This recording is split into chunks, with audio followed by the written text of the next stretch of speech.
sejam bem-vindos ao nosso encontro em torno da palavra, nosso culto de louvor, de celebração ao nosso Deus, pelo Zoom, pelos irmãos aí, né? E também pelo Face, para quem pode participar conosco deste culto.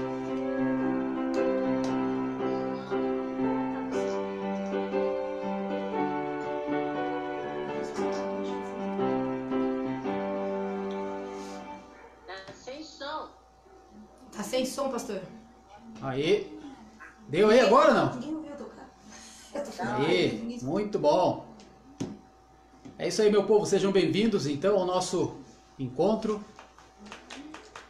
em torno da palavra, um culto de louvor e adoração a Deus.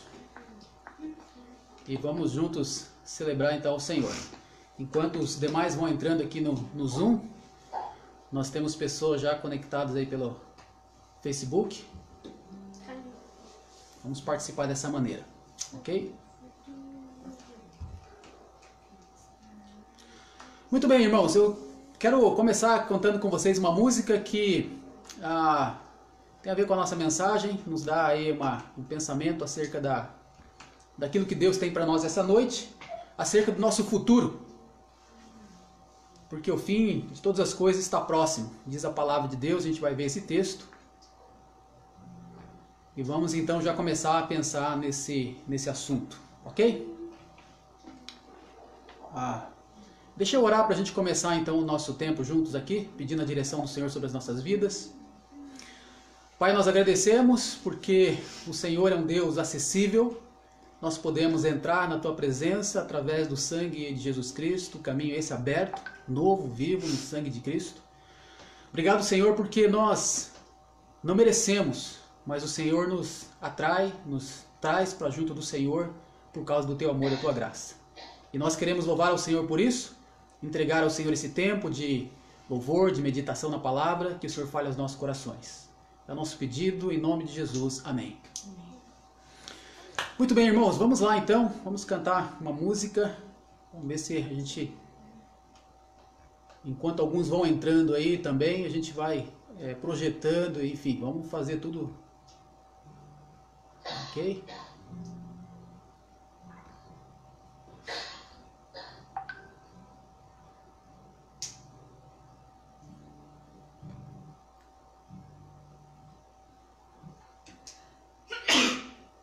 Muito bem, vamos lá. Porque Ele vive, posso crer na manhã.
Amém, queridos? Muito bom.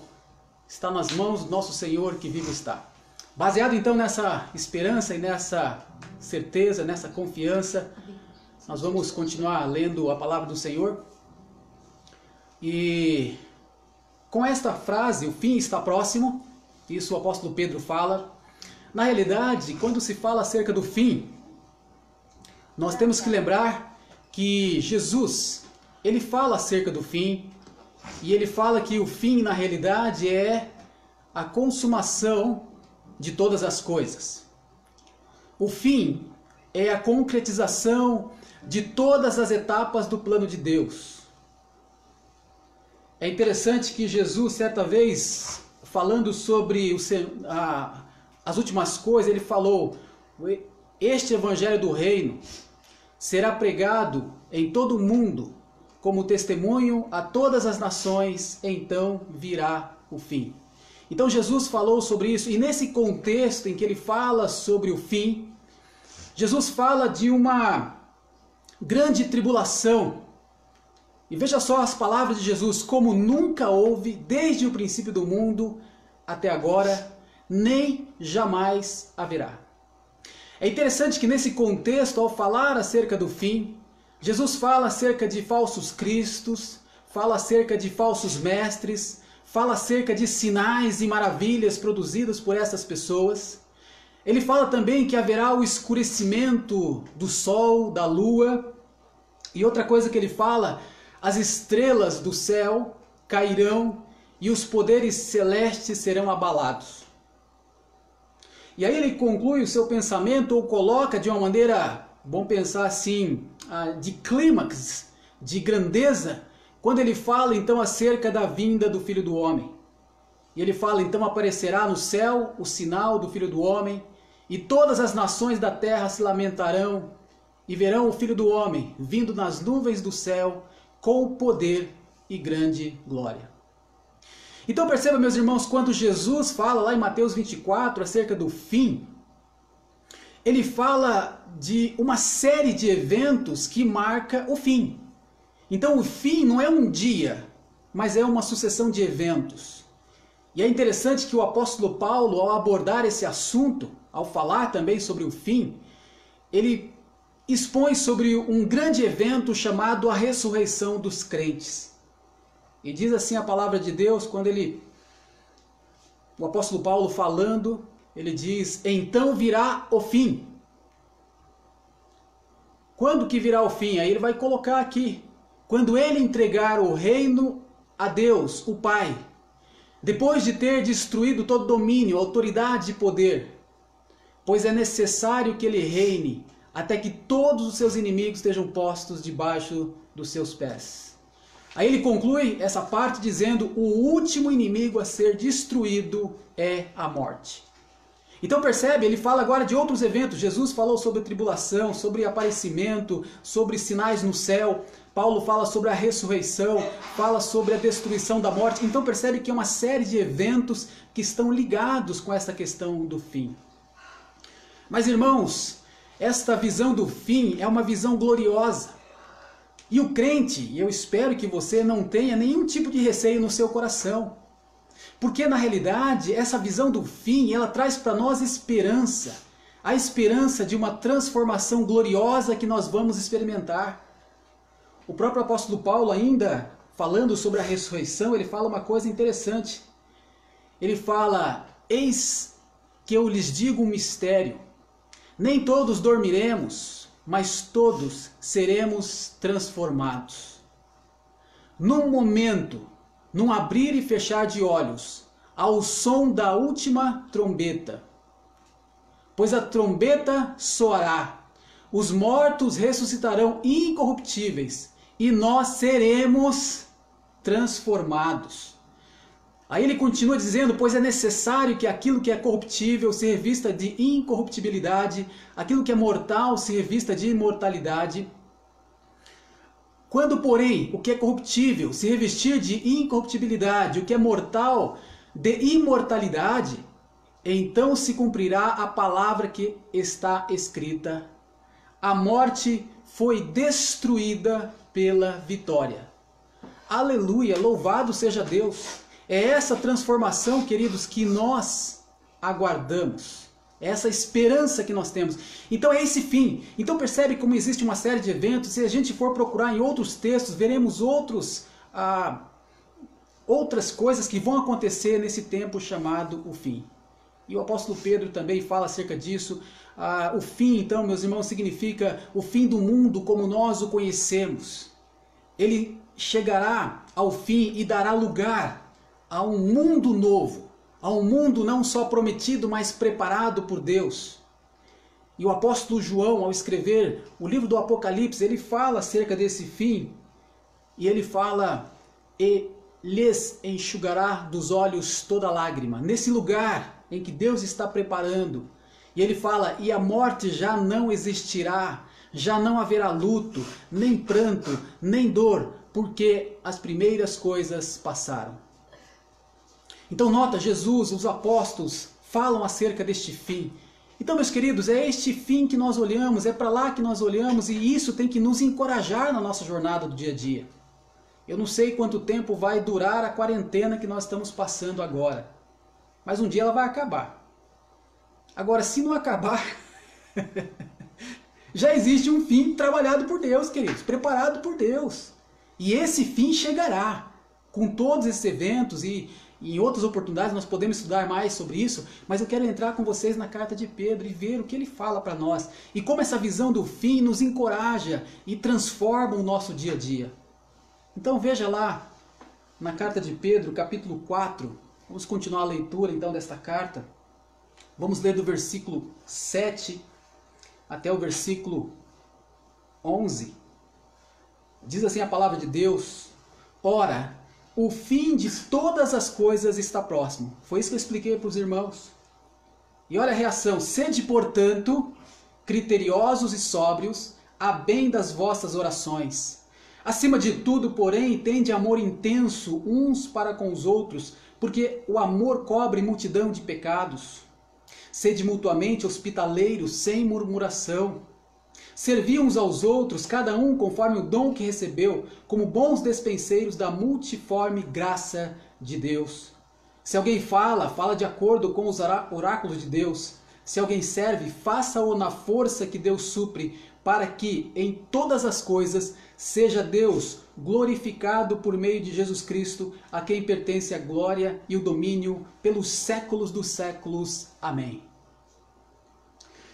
Então, meus irmãos, é esta visão do futuro, esta visão do fim, ela nos encoraja então a viver o nosso dia a dia. Como devemos viver a nossa vida, irmãos? Como devemos viver a nossa vida à luz da certeza de que existe um fim preparado por Deus? Que atitude como crente nós devemos ter ao saber que o fim de todas as coisas está próximo? É o que o apóstolo Pedro então escreve. E eu espero que isso possa mudar a sua atitude. Em primeiro lugar, ele fala que nós devemos ser criteriosos e sóbrios. Meus irmãos, é importante essas duas palavras. Em primeiro lugar, ele fala que nós devemos ser criteriosos. E a palavra criterioso aqui lembra a ideia de alguém que tem uma mente sã, uma mente sadia, uma mente sóbria. Alguém que aprendeu a desenvolver o autocontrole. Porque vamos lembrar, os irmãos estão sendo perseguidos, há uma pressão sobre eles. Nessa hora é muito importante manter a calma, o autocontrole, para não perder de vista as coisas importantes. Então, na realidade, um crente ele tem que ser criterioso, ele tem que ser equilibrado. Não pode se desesperar diante das situações da vida, das pressões que muitas vezes acontecem. Meus irmãos, o crente ele tem que refletir esse caráter moderado, equilibrado, porque ele sabe o que virá na frente, ou pelo menos ele tem uma esperança acerca do futuro, então ele vive de maneira equilibrada o seu presente. Ok? O que é viver uma vida equilibrada? Veja só, por que eu penso também que Pedro escreveu isso aqui? Porque quando as pessoas começam a projetar demais o céu, se esquecem da terra. Quando se pensa demais na terra, se esquece do céu. Então nota que precisamos ter um equilíbrio, ser nesse aspecto criterioso, fazer escolhas no presente que reflitam a eternidade, Viver a vida na eternidade que reflita no presente. Então é essa a ideia do criterioso, ok? Porque tudo que nós fazemos, vamos lembrar, queridos, vai ter implicação eterna. Tem a ver com a nossa vida futura. E a gente precisa ter equilíbrio disso. Não podemos ficar só pensando no céu, porque nós temos que fazer coisas hoje aqui. E a gente vai ver atitudes que Deus espera que nós tenhamos. Mas também não podemos ver só o aqui e agora e esquecer que a nossa vida, a nossa eternidade, é a parte mais importante da nossa existência. Ok? Então ele fala para a gente ter então essa mente equilibrada, ter essa mente sã e sermos equilibrados. Isso é ser criterioso. Outra coisa que ele fala é ser sóbrio. E sóbrio, queridos, é não intoxicado. Ok? Não influenciado por nada que seja tóxico. Então veja só, as influências tóxicas do pecado, elas podem muitas vezes tirar de nós a sobriedade. Quais são algumas dessas, vamos pensar, influências tóxicas? Paixão egoísta. Queridos, como nós somos egoístas? Ganância. Queremos sempre mais. Cobiça. A gente está de olho no que o outro tem. E muitas vezes por causa disso a gente está tão voltado para o mundo que se esquece que nós não pertencemos a este mundo e somos, como o próprio Pedro falou, peregrinos e estrangeiros nessa terra. Então, meus irmãos, tenha uma vida livre dessas influências que prejudicam a sua avaliação acerca da vida e acerca do que te espera, acerca do que Deus tem preparado para você. Meus irmãos, muitas pessoas perdem até, deixa eu dizer, a inteligência, se tornam irracionais, porque trabalham e dizem que é para manter uma família. Quando ele volta para casa, ele não tem família. Percebe a irracionalidade? Isso não é sobriedade. Sobriedade é ter equilíbrio. Eu sei o que eu preciso fazer, eu faço, sabendo que as decisões, elas têm que refletir a eternidade. Meus irmãos, nós podemos dar tantos bens para os nossos filhos quanto podemos. Mas se nós não dermos a ele a eternidade, nós estaremos furtando dele a melhor coisa que eles podem ter em suas vidas. Então isso é sobriedade. Então o crente ele precisa ser equilibrado, meus irmãos. Ter essa perspectiva acerca do futuro, ok? Mas ao mesmo tempo não ser um preguiçoso no dia presente, um sonhador, um fanático acerca do futuro. É interessante que Paulo escreveu sua carta aos Tessalonicenses, né, para corrigir um pouco desse pensamento, desse desequilíbrio que poderia acontecer. Então, meus irmãos, esse é o primeiro chamado, ok? Uma advertência acerca do fim. Por quê? Porque as pessoas quando olham para o fim, ou quando começam a pensar no fim, eles podem desenvolver ideias até loucas, tá? Pessoas que começam a estudar demais a profecia no sentido, preciso saber os detalhes. Meus irmãos, existem crentes sinceros que se descontrolaram de tal maneira, por causa de uma interpretação pessoal, que eles acabaram se perdendo na vida. Não foram criteriosos, não foram sóbrios, tá? Acabaram se perdendo, olharam demais o futuro e esqueceram que Deus tinha o presente para eles hoje. Nós conhecemos uma pessoa que ele falou que ele ia parar tudo, de fazer tudo, porque como Jesus ia voltar naquele ano, e ele tinha certeza de que aconteceria naquele ano, ele não podia fazer mais nada a não ser pregar o evangelho para o mundo inteiro. E que ele não tinha tempo a perder, não fazer nada, nem trabalho, nem coisa nenhuma, a não ser pregar o evangelho. Jesus não voltou. Isso já aconteceu há mais de 20 anos atrás. Então percebe, é esse tipo de coisa que Pedro não quer que a gente tenha. Nós temos que olhar sim para o fim, mas sermos criteriosos, sóbrios. É preciso ter discernimento, estudar a palavra, ver aquilo que Deus nos mostra e aquilo que Ele não mostra. O crente tem que ser sensato, tem que ser equilibrado. E ele precisa demonstrar esse equilíbrio no seu dia a dia, na sua vivência diária. E é isso que o apóstolo Pedro passa a falar agora. Então a visão do futuro, nós temos que olhar para isso de maneira equilibrada. E ao olhar para o futuro, o que nós temos que fazer hoje? O que é que Deus espera de nós agora? Nessa época, nesses dias aí de pandemia. Ele tem algumas orientações. Esse texto, eu vou dividir ele em duas partes. Hoje eu vou falar de 3 atitudes que nós devemos ter, que mostram o nosso equilíbrio, que nós estamos esperando a vinda do Senhor Jesus Cristo de maneira sóbria, correta, adequada, fazendo o que é necessário hoje. E na quarta-feira a gente lê mais 4 no texto seguinte. Ok? Então vamos lá. Quais são as 3 coisas que a gente observa aí nesse texto que nós lemos, que nós temos que praticar hoje? Que tem implicações sim no futuro, nós temos que olhar para o futuro, mas nós temos que fazer isso hoje, agora, tá? Nesse dia, nessa semana, a gente não pode deixar isso para lá. Ele fala de 3 coisas. Ele fala então, no versículo 7, né, finalzinho, ele fala: sede portanto criteriosos e sóbrios, a bem das vossas orações. Ele fala então, primeira coisa, acerca das orações. Meus irmãos, veja só, primeira coisa então aqui, dedique-se às orações. É interessante que na língua original, assim como na minha tradução está, eu coloquei oração aqui, mas a palavra é orações, tá? Ela está no plural.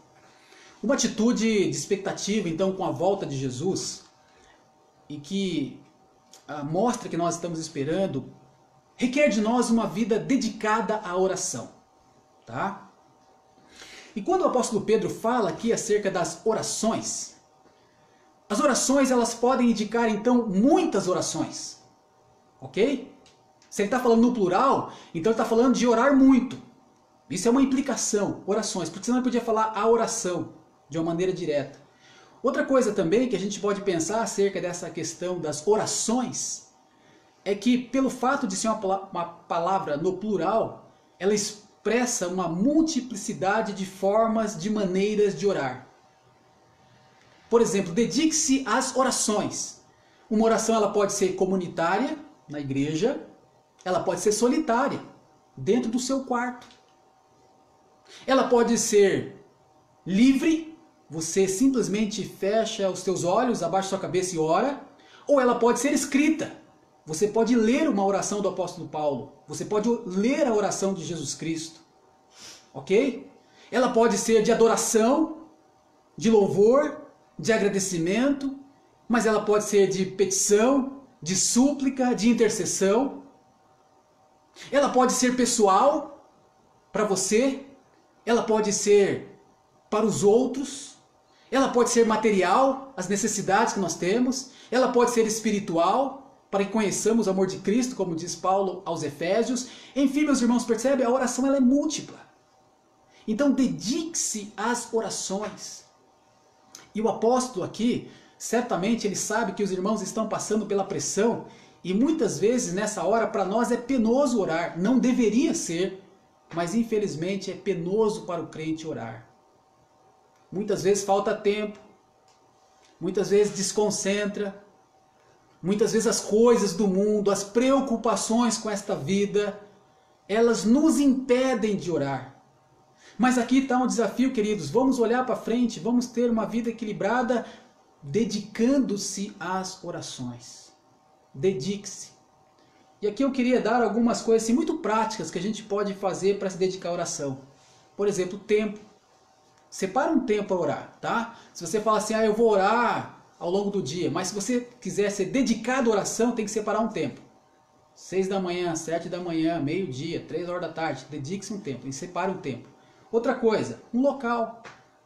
Fecha lá no seu quarto, vai no escritório, vai fora de casa, vai na varanda, um local. Ali você vai sentar, aí você vai pegar uma lista, né, em que você vai escrever as coisas para não se perder, para não desconcentrar. Uma coisa que às vezes eu faço quando quero me desconcentrar, eu deixo um papel do lado, sabe por quê?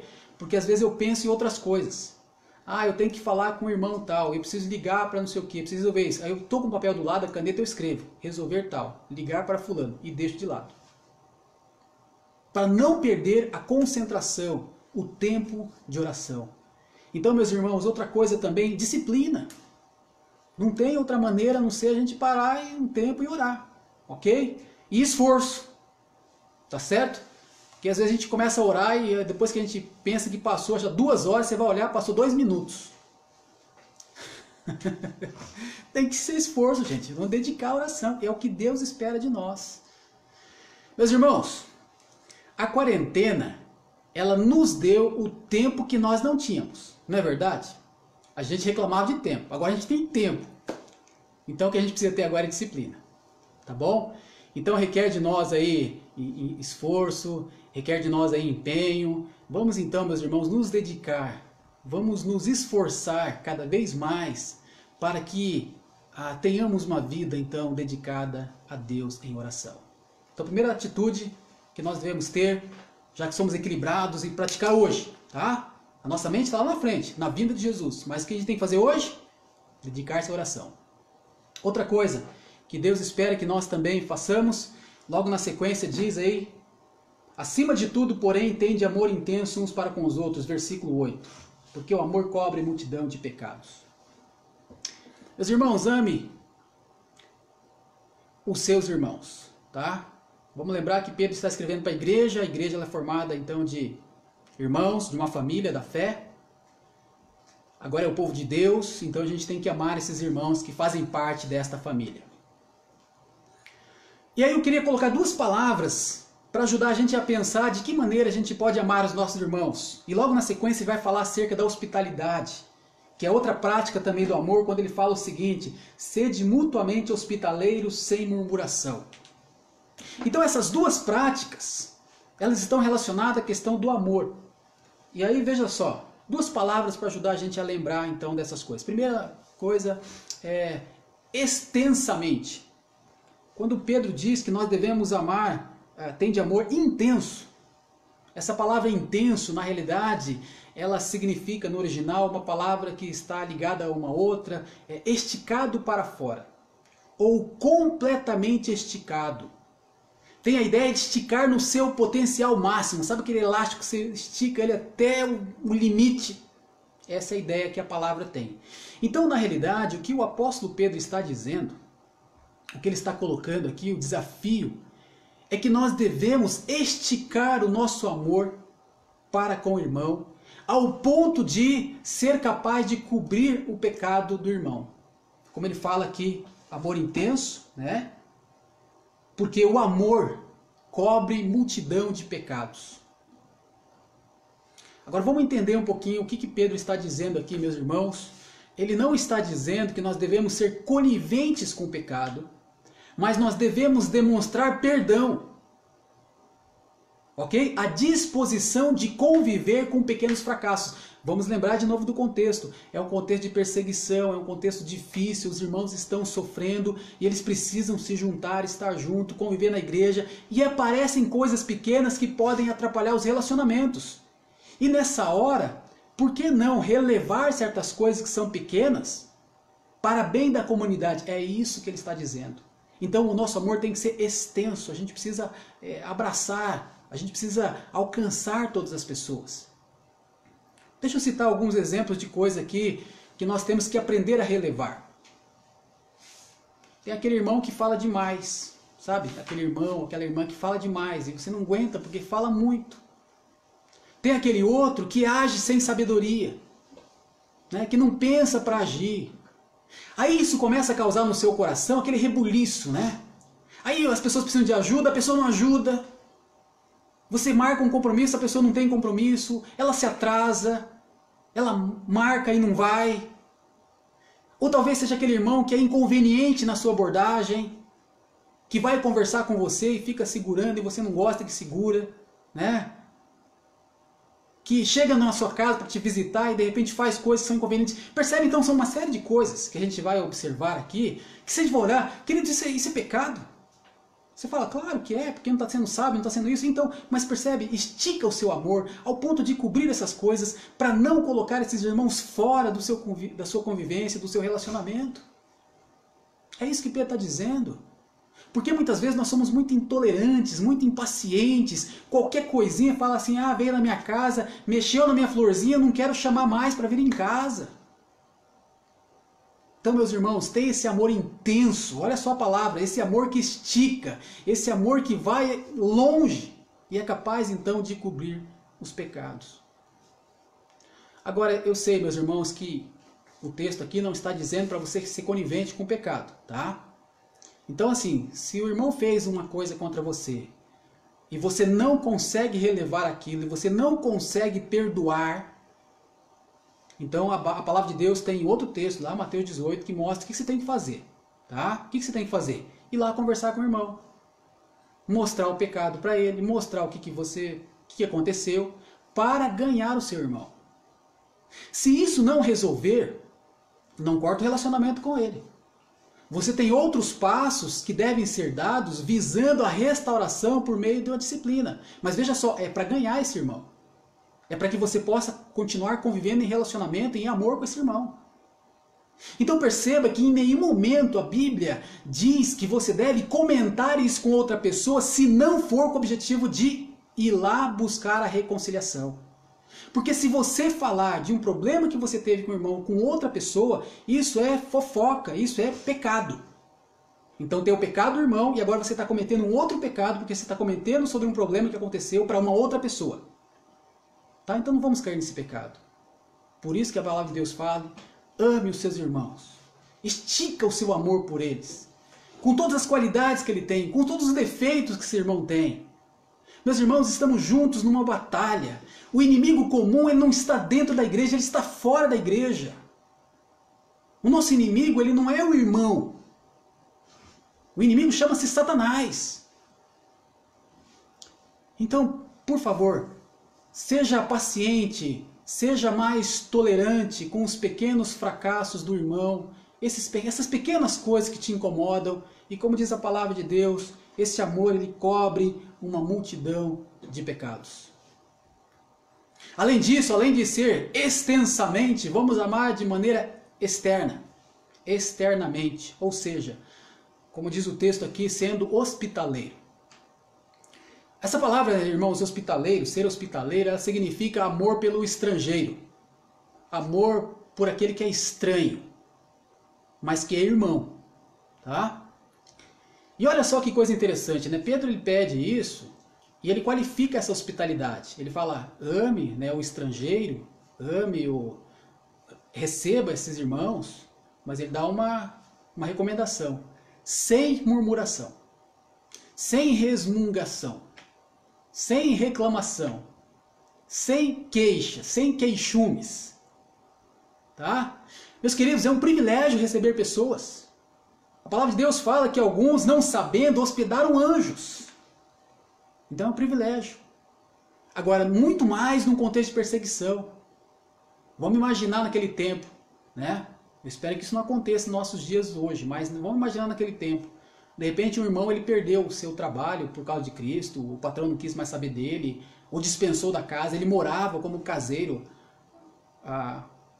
na propriedade do seu patrão e ele agora vai embora. E de repente ele pede abrigo numa casa de um outro irmão. Só que ele chega com a mulher e seus 7 filhos, né? Porque naquela época o pessoal tinha bastante filhos. Então Pedro fala, né, seja hospitaleiro. E outra coisa, sem murmuração. Meus irmãos, é isso. A gente está estamos todos juntos indo para o céu. O fim está próximo. Eu vou ficar regulando a minha casa. Nota como é importante a nossa visão do futuro? Para onde nós estamos indo? Para onde nós vamos todos juntos chegar? Isso muda o nosso presente. Ok?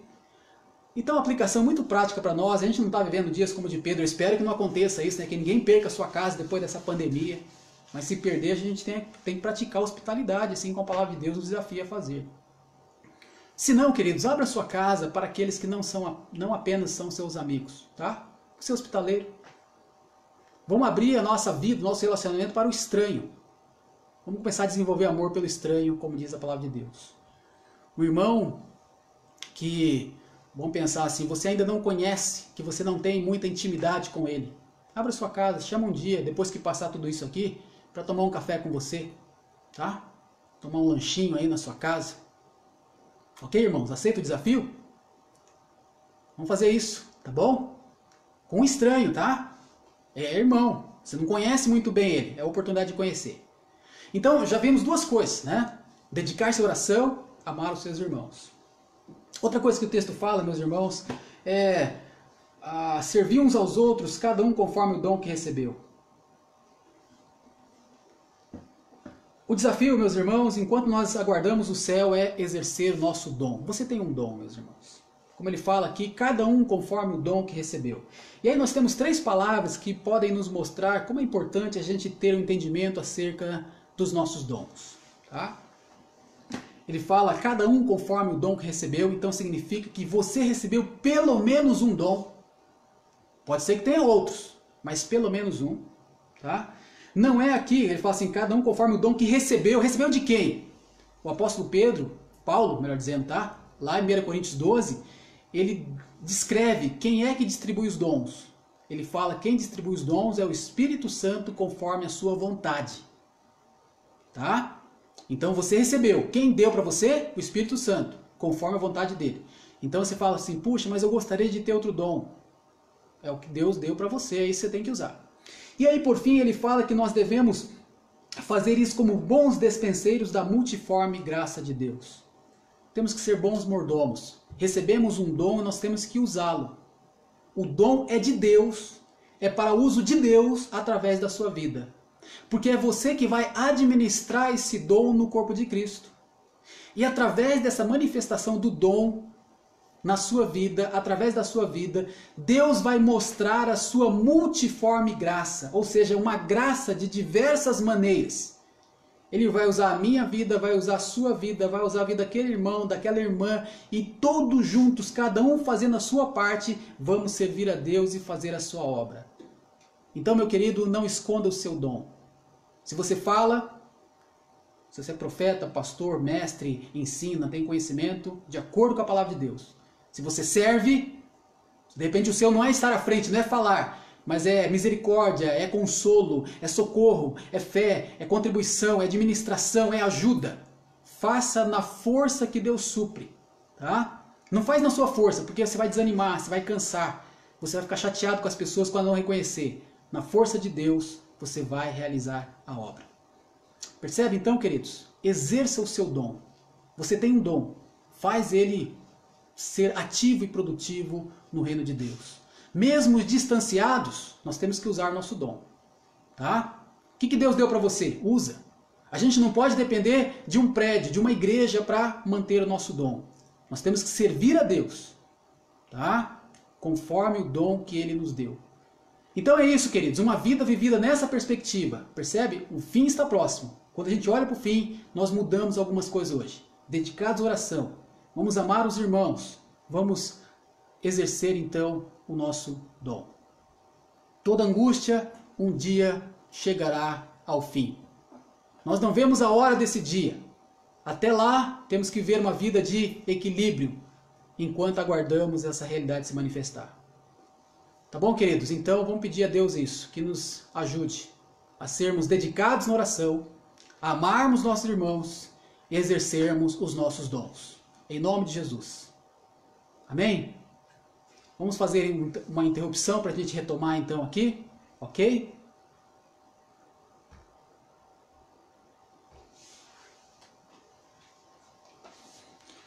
Bom, para você que está acompanhando aqui no Facebook, a gente vai encerrar agora, porque a gente faz um tempo de compartilhar com as pessoas que estão pelo Zoom. Deus abençoe sua vida, obrigado pela sua participação.